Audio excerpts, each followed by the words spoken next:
يا مساء الفل. تعالوا ندخل نعمل أكلة كده خفيفة وسريعة على الغدا. هحضر معاكم النهاردة شرايح اللحم بصوص الديمجلاس. حاجة دي كده سهلة وبسيطة، حرفيا طعمها يجنن.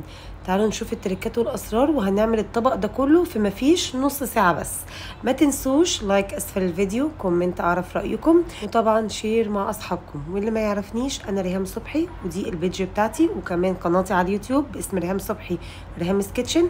فما تنسوش بقى سبسكرايب للقناه، فولو ومتابعه للبيج بتاعتي. كمان ما تنسوش تكتبوا رايكم اسفل الفيديو، اعرف رايكم في الوصفه. ويلا بينا ندخل نشوف وصفه النهارده. اولا كده انا قلت لكم هي وصفه لحمه صح، بس انا هبدا بالطبق الجانبي الاول.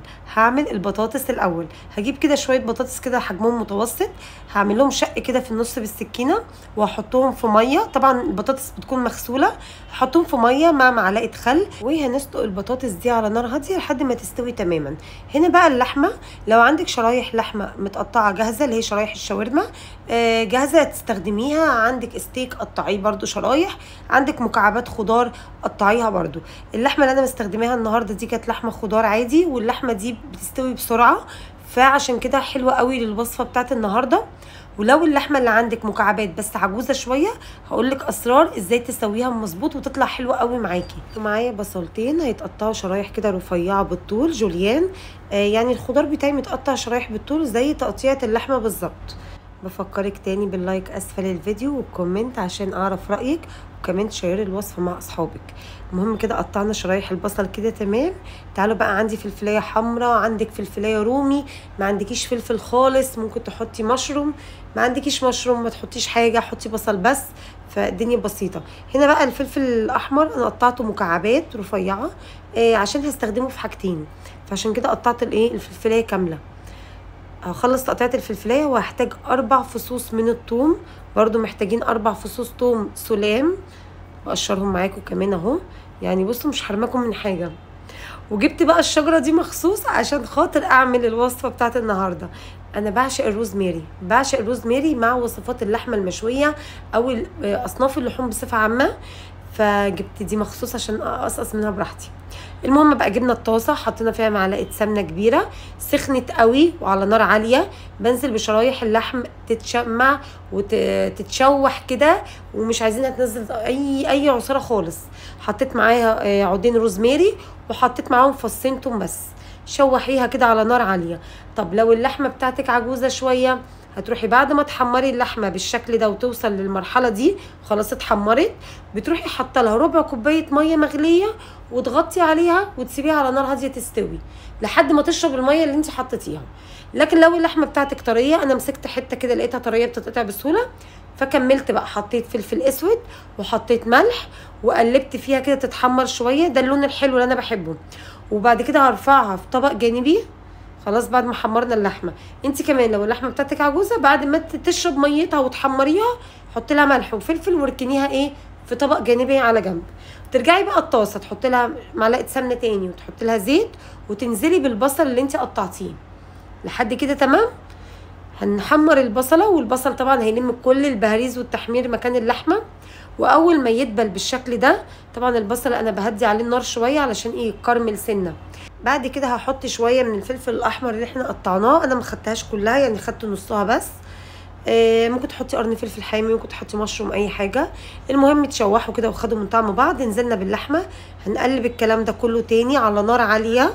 هنعلي بقى النار، نظبط بقى الملح والفلفل بتاعنا. زودت شويه زعتر، احنا طبعا حاطين روزماري من الاول. تنزلي بقى بكوبايه حليب عادي فتره درجه حراره المطبخ، وتجيبي بقى معلقتين كبار من صوص الديمجلاس. الصوص ده بيتباع اكياس جاهزه في اي سوبر ماركت، باودر جاهزه. هاخد معلقتين كبار. وصوص الديمجلاس بيتدوب في اي سوائل بارده، فانا حطيت ربع كوبايه لبن مع ربع كوبايه ميه، قلبت فيهم معلقتين من صوص الديمجلاس وضفتهم على اللحمه. في الوقت ده بقى بقلبها كويس قوي، وبهدي النار شويه عشان اسيب اللحمه تشرب من الصوص ده. طبعا اظبطي بقى الملح بتاعك، تقدري تدوقي الصوص وتظبطي الملح. انا هسيبها كده على نار هاديه شويه عقبال بقى ما نعمل البطاطس تكون استوت. في نفس الوقت اللي انا بعمل فيه اللحمه، عايزه اقول لكم البطاطس استوت.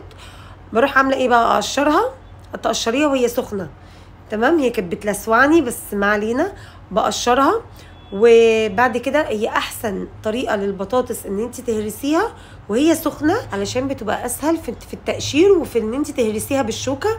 انا مش هحطها في كبه ولا اي حاجه، مش عايزاها تعمل عرق، هي بالشوكه وتفضلي كده تهرسيها، بتلاقيها طريه وناعمه جدا معاكي وبتتهرس بكل سهوله. تمام. هبشر بقى فص توم واحد بس، هبشره كده، وهحط معلقتين كبار من سمنه البلدي او زبده، يا معلقتين سمنه بلدي يا معلقتين زبده، واقلب الكلام ده كله. التوابل اللي انا هستخدمها: معلقه ملح صغيره ومعلقه فلفل اسود، والفلفل الاسود انا بزوده شويه زياده عشان بحب طعمه قوي مع السمنه مع البطاطس، بيبقى حاجه كده جامده. وشويه مكعبات كده من الفلفل الاحمر تديها طعم واو. واخر حاجه هنضيفها ربع كوبايه حليب، وتتقلب كده وتقلبيها كويس وتظبطي ملحك وتمام. وكده احنا نكون عملنا ماش بوتيتو تجنن. تعالوا بقى نقدم بقى الطبق بتاعنا. حرفيا ما خدش مني نص ساعه، عملت الغدا وتغيير، وكانت اكله لذيذه جدا جدا جدا.